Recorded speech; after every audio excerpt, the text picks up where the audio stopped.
खूनी दुल्हन। आरती और विकास अपने माँ बाप के साथ दिल्ली में रहते हैं।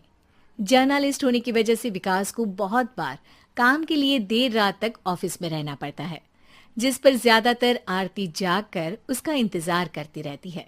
इसी तरह एक रात आरती विकास का इंतजार करते हुए घर की बालकनी में खड़ी होती है। इनकी जॉब तो जैसे मेरी सौतन बन गई है। मुझसे ज्यादा उसी के साथ टाइम स्पेंड करते हैं और हम यहाँ इंतजार करते हुए मर जाएं। अपने आप से ये सब बोलते हुए आरती की नजर मोहल्ले के कोने वाले घर पर पड़ती है, जिसकी लाइट्स ऑन देखकर वो हैरान रह जाती है। ये इस घर की लाइट्स कैसे ऑन हो सकती हैं? यहाँ तो सालों से कोई नहीं रहता। वो ये सोच ही रही होती है कि तभी उसे घर की खिड़की पर औरत की परछाई के साथ लाल चुन्नी दिखाई देती है, जिसे देख आरती डर से चिल्लाने लगती है। भूत! कोने वाले घर में भूत है! आरती की आवाज सुन उसके घर वालों के साथ मोहल्ले के लोग भी अपनी बालकनी में निकल आते हैं। अरे क्या हुआ? आधी रात में बावरों की तरह क्यों चिल्ला रही है? भूत! वहाँ भूत है!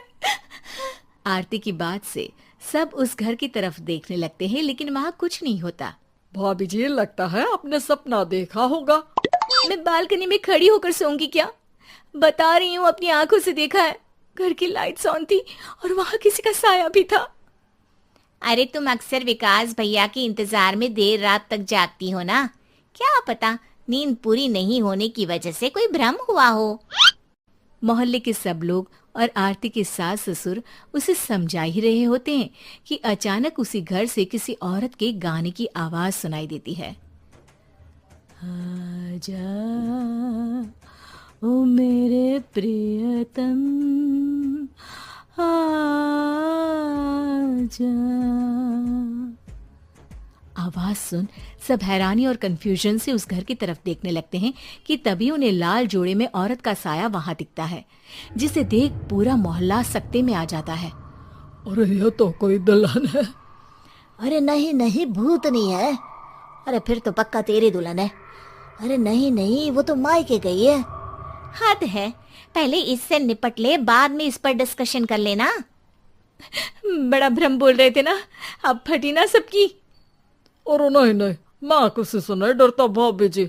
भूत जैसा कुछ नहीं होता। या तो इस घर के मालिक यहाँ आ गए हैं, या फिर किसी ने खाली घर देख कर कब्जा कर लिया है। हमें वहां जाकर देखना चाहिए। बात में लॉजिक मानकर सब बाहर इकट्ठा हो जाते हैं कि तभी विकास भी